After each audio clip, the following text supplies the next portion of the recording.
Alright guys, let's get this started. Welcome to the first Google Plus Hangout of the Blueprint. My name's Luca. I look after all the social media at the Carlton Football Club, so thanks for being with us.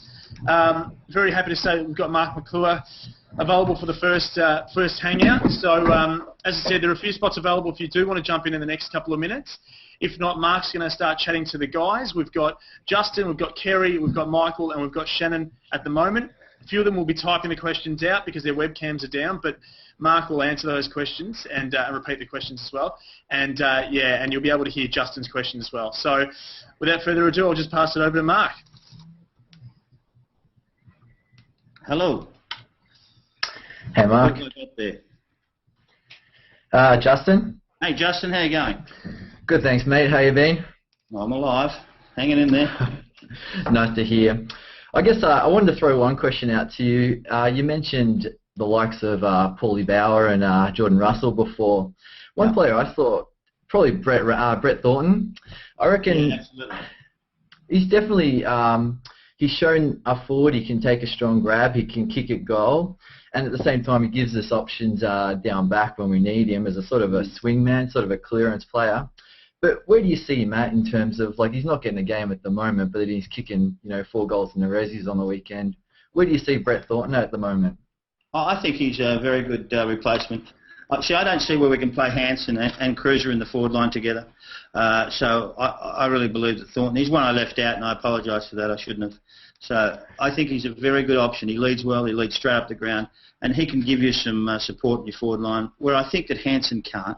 Hansen's very limited in what he can do that area. He's more a ruckman style, if you understand that. And he's cumbersome in some areas. You need some fleet of foot, and you need to be able to tackle and chase and do all that. He struggles with that. He may be able to ruck down there, but you've already got Cruiser there anyway. So what's the difference? That's the thing. You look at our forward line last weekend, having Cruiser and Hampson full forward, centre half forward, just doesn't give us a lot of flexibility if they don't sort of get on top. Yeah, I reckon that Cruz should stay down there on his own. You can play Thornton in the forward pocket. You can also walk at centre half forward. You need 6 in the forward line. I don't like this one behind the play stuff. It's absolute rubbish. And they need to have the players in that forward line so that they have to have 6 back. And then what you do is you just work really hard in those smalls. We've got Carlton and they've got Betts and they've got a few others down there who can really work hard.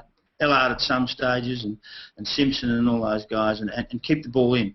That's the key to this game, and keeping the ball in your forward line and continually pounding it in. So I don't see where the big guys fit, but you're right. I really like that thought of Thornton. That was great. Thanks. Shannon wants to know about Luke Mitchell, Mark. Shannon, Lukey Mitchell, he's been struggling. He's had some injuries, hasn't he? A lot of injuries, and I think he's almost ready to play. Did he play last week? Yeah, Northern Blues.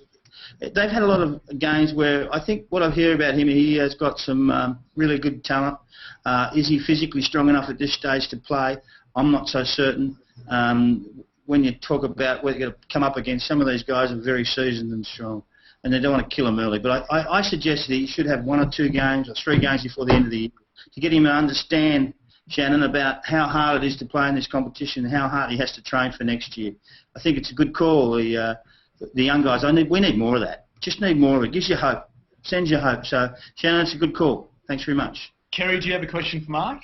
Do you just want to type it out there?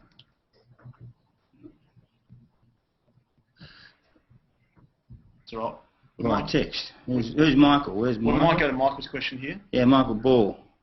I'd like to ask who's the best Carlton player he has ever played with and the best player he has ever seen overall. Oh, gee whiz. There's been some special players, I can tell you, but if you wanted to play with somebody and to be predictable and do all that, I'd play with Bruce Dill. He just was perfect in every way. When he dropped the ball at training, we should have gone in because he didn't do it ever.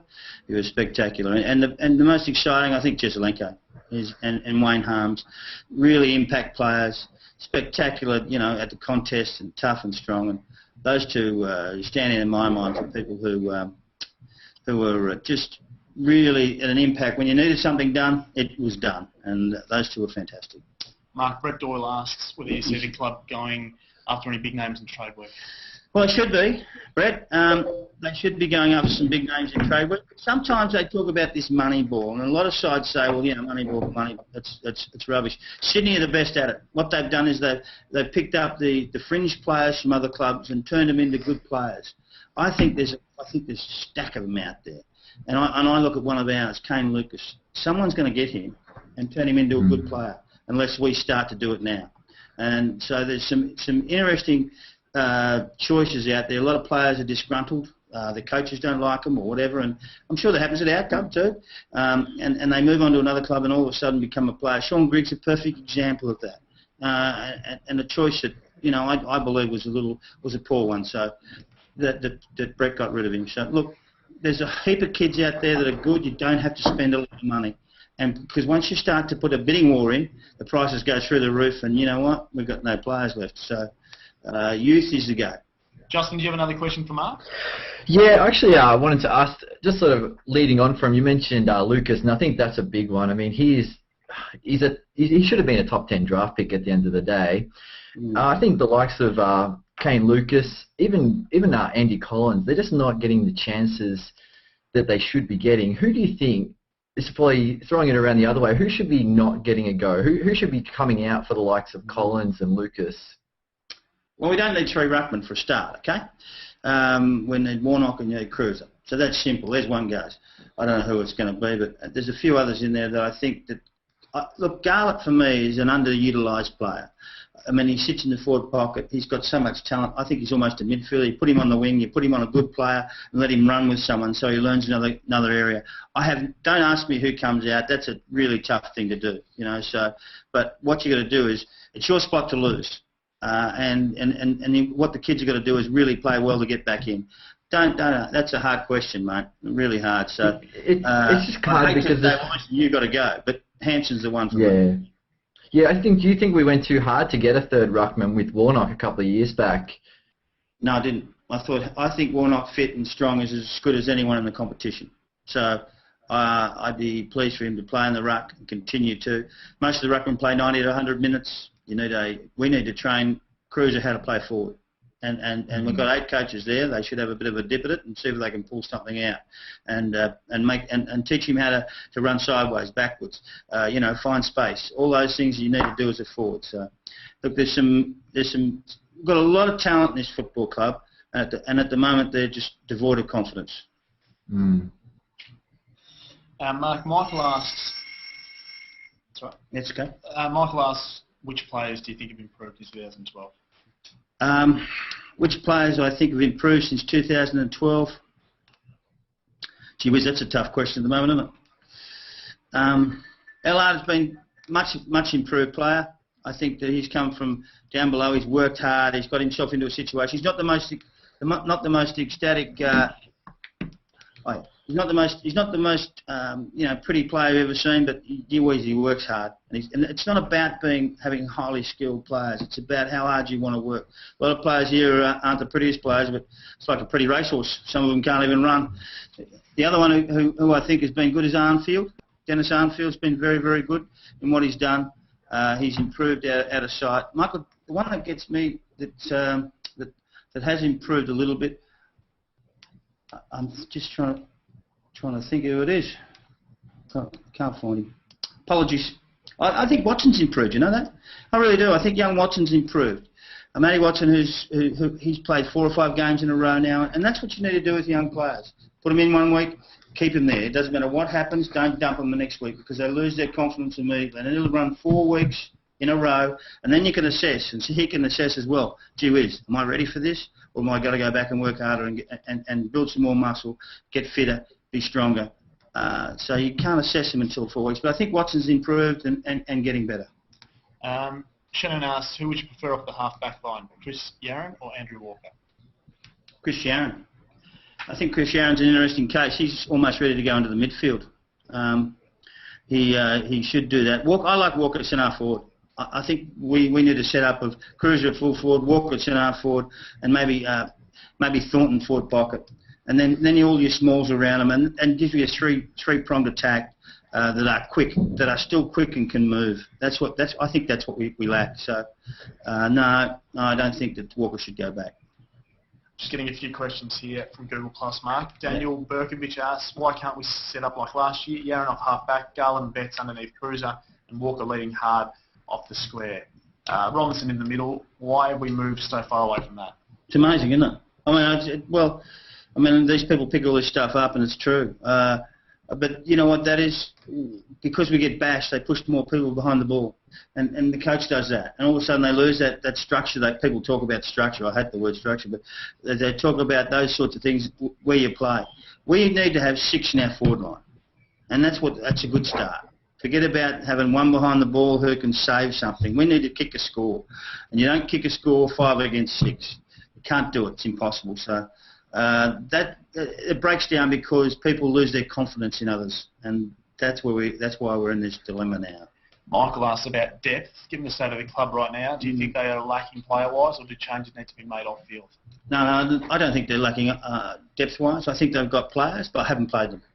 They haven't given them enough space enough time to develop. You need to be playing 1 or 2 players. If you have a look at Collingwood now, they've played 7 new players this year. They're on top of the ladder, and we've gone down the bottom. We've played a hell of a lot less than that. I reckon we've probably played 1 or 2 max players this year.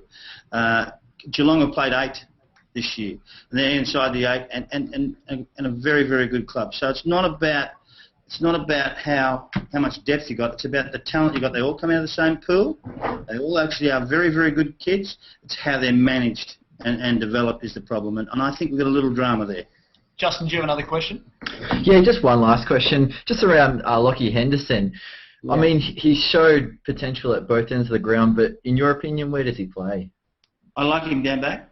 I think he's really got confidence down there. I think at centre-half back or full-back, he's been very good. Jamison's the one who's disappointed me this year a little bit. He's sort of dropped off the boil a bit. It looks like he's lost his mojo, and he shows it, which is the worst thing. You can't, show your hand in this game, even though you think you're going bad. You can't tell everyone else you are too. So I think that Henderson's been sensational in that area. Apologies. Henderson's been fantastic in that area. And why would you move him back up forward yet when we've still got other options? Guys, probably only got a couple more minutes. A few questions coming through on Google+. Mitch Wilkinson asks, Mark, I was wondering about Josh Bootsma. Where do you see him in the next couple of years? Very young, isn't he? He looks young. He looks like he's about 10. But I tell you, they should have taken him to Perth and played him. Even in Perth, he played a couple of games, looked okay, and they take him back to his homeland where he comes from, his home state, and dump him. I didn't get it. Didn't quite click with me at all, and it was a night that was slightly wet and would have suited him nicely. He's a good kid. He's going to take a couple of years, and he'll be a player. But he's learning. At least he's had a few games, and he needs a couple more before the end of the year. Kathy Licciardi asks, what's the story with Joe Waite? Is he worth the investment? 2 games a year. Good question, Kathy. A few of us have asked that one, I can tell you. Look, is he worth it? At this stage, you'd say no. Look, he's a very talented player. He's very hard on himself. He really is hard on himself. He's always down on himself. But do you think you want to get rid of him? I don't think so. I think you keep him. You try and develop him, try and train him in an area where he can play, isolate his training so it suits him so he doesn't get hurt, and manage him better. Sometimes we train people like you push cattle around a yard all the same, and you can't do that. We're all different. So I like Waite. But it's a very good question. There's a lot of people thinking about that. Well, stemming from that question, Daniela asks, why haven't we tried to pick up a big proper full forward after Fev left? Because, Daniela, what do you like, Fev, Daniela? I think it's the most positive move we ever made to get rid of Fev. He's the ultimate not team man, and we improved in our goal kicking and our scoring when he left. So in the 10 years he was here, it was our worst 10 years in the history of the football club. It wasn't his fault, but he turned into a very selfish player. So, sorry, Daniela, but he's not my style. A couple more questions. Shannon asks our chances on Friday night. We got a chance. Don't ever underestimate anybody in this world, and the Pies won't be underestimating us either. So, of course, they've got a chance, but they're going to have to improve a bit. They're going to have to actually have some confidence in each other to be able to do the job and actually do some team things. They've been very poor in that. Everything's been an individual effort in the last couple of weeks.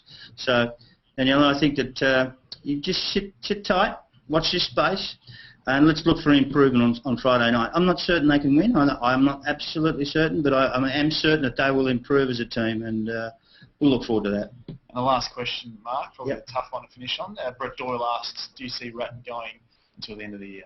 Yeah, I do. He'll last at the end of the year, no doubt at all.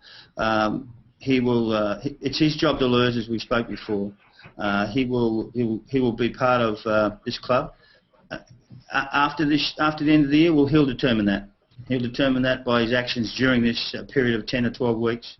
And if he can, it's not against them to make the 8 at this stage. They still have opportunities. They've still got sides that they can beat. There's other sides who are starting to stagger as well that we can get over the top of. So, look, there's hope. Don't ever give up on hope. It's one of the only things some of us have ever got. So they got a chance.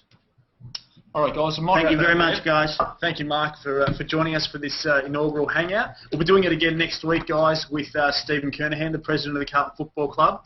For those of you who weren't involved, if you do want to get involved, make sure you head to the website and register your details. It'll be the same time next week, so make sure you're available. You've got a webcam, all that sort of stuff.